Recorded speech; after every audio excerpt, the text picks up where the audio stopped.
بسم اللہ الرحمن الرحیم۔ پچھلی 2 قسطوں کا احوال یہ ہے کہ حضرت یوسف علیہ السلام کا خواب میں 11 ستاروں اور چاند سورج کا اپنے آپ کو سجدہ کرتے ہوئے دیکھنا، بھائیوں کا آپ سے حسد میں اتنا آگے نکل جانا کہ آپ علیہ السلام کو کنویں میں پھینک آنا، اور اسی وقت آپ علیہ السلام پر وحی کا اترنا، عزیز مصر کا آپ علیہ السلام کو خرید کر مصر لے جانا، عزیز مصر کی بیوی کا آپ علیہ السلام کو برائی کی پیشکش کرنا اور آپ علیہ السلام کا انکار کرنا، آپ کی پاک دامنی کا راز سب پر ظاہر ہونا، مصر کی عورتوں کا آپ علیہ السلام کے حسن و جمال کو دیکھ کر بے خود ہو کر پھل کی جگہ اپنے ہاتھ کاٹ لینا۔ باقی کی کہانی کا حال سنیے۔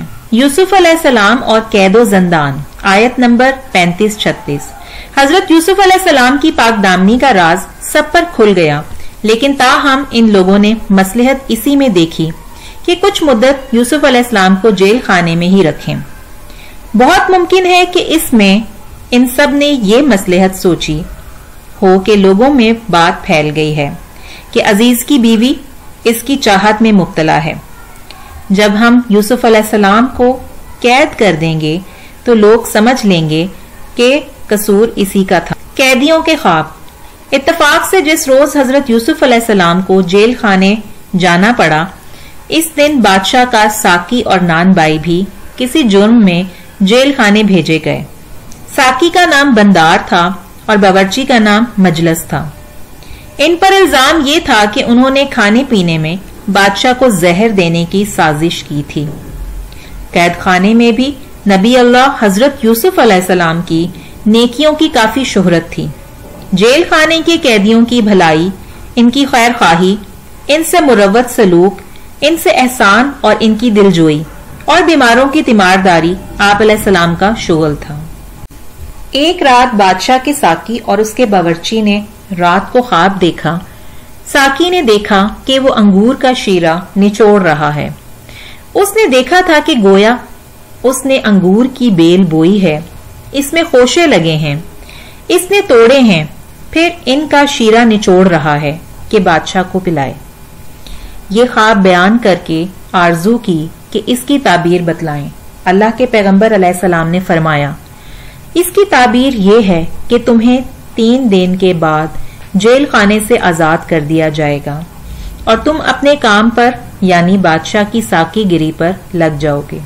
دوسرے نے کہا، جناب میں نے خواب میں دیکھا ہے کہ میں اپنے سر پر روٹی اٹھائے ہوئے ہوں اور پرندے آ آ کر اس میں سے کھا رہے ہیں۔ حضرت یوسف علیہ السلام نے اس کے خواب کی تعبیر یہ بتائی کہ اسے سولی پر لٹکا دیا جائے گا اور پرندے اس کا بھیجا کھائیں گے۔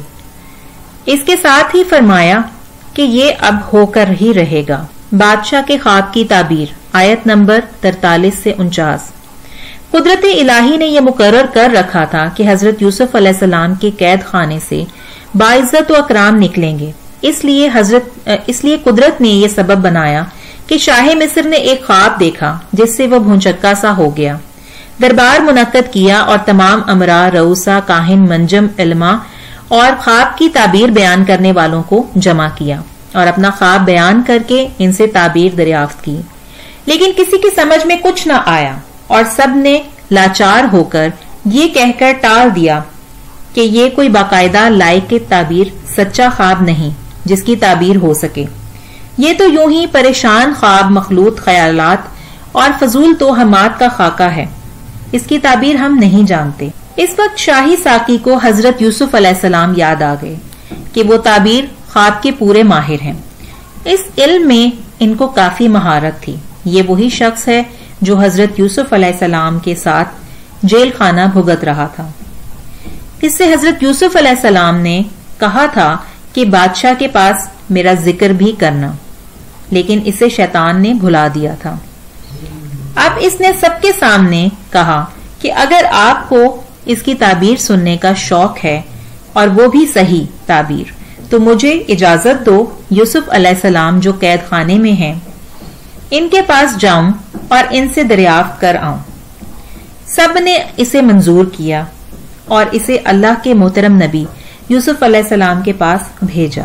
قید خانے پہنچ کر اس نے اللہ کے نبی سے کہا کہ سچے یوسف علیہ السلام، بادشاہ نے اس طرح کا ایک خواب دیکھا ہے، اسے تعبیر کا اشتیاق ہے، تمام دربار بھرا ہوا ہے، سب کی نگاہیں لگی ہوئی ہیں، آپ علیہ السلام مجھے تعبیر بتا دیں تو میں جا کر سنا دوں۔ حضرت یوسف علیہ السلام کو بادشاہ کا خواب سنایا گیا۔